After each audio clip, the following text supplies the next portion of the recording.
आरे उमापति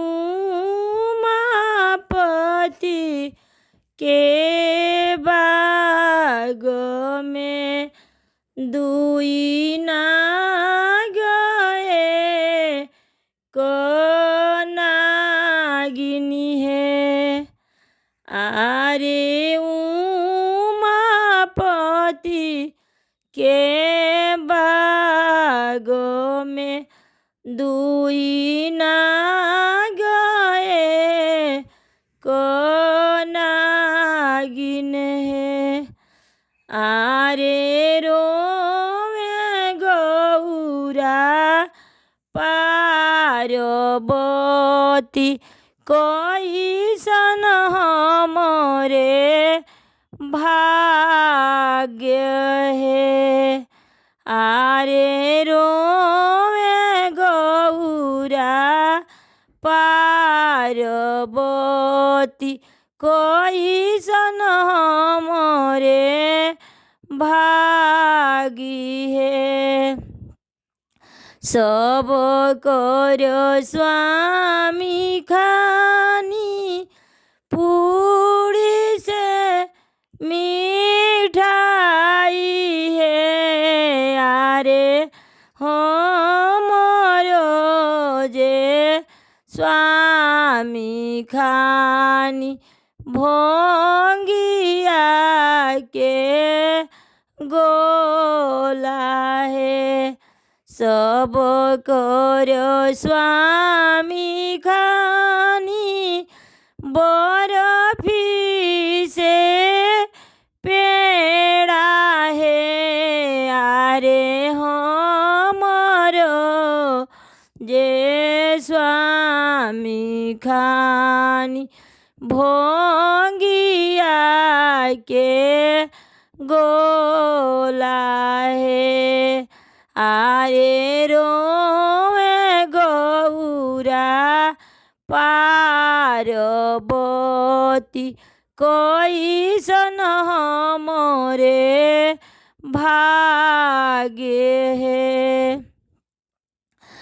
सब कर स्वामी चढ़े हाथिया से घोड़ा है। आरे हमरो जे स्वामी चढ़े बासा बोलावा है।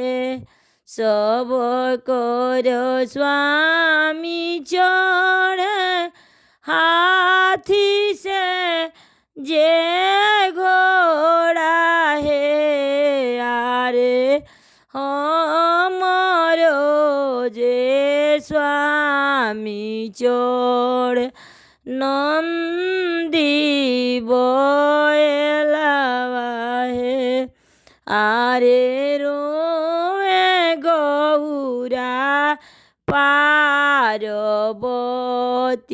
कैसन हमरे भागी है।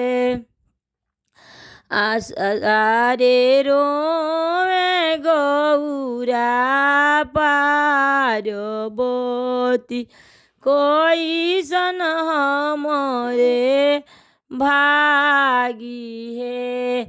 सब कर स्वामी रहे कोठा से आटारी है। आरे हमरो जे स्वामी रहे टूटही मोरैया है। सब कर स्वामी रहे महल आटारी है। आरे हमरो जे स्वामी रहे टूटही मोरैया है। आरे रोवे गौरा पार्वती कोई सन हमरे भागी हे। सब कर्यो स्वामी ओढ़े साला से दो साला हे। आरे हमरो जे स्वामी ओढ़े बाघम्बर छाला हे। आरे हमरो जे स्वामी ओढ़े मृगवा के छाला हे। सब कर स्वामी ओढ़े साला से दो साला हे। आरे हमरो जे स्वामी पहिन डाँडे मृगा छाला हे। आरे हमरो जे स्वामी पहिन डाँडे मृगा छाला हे। आरे रोवे गौरा पार्वती कोई सन हमरे भागी हे।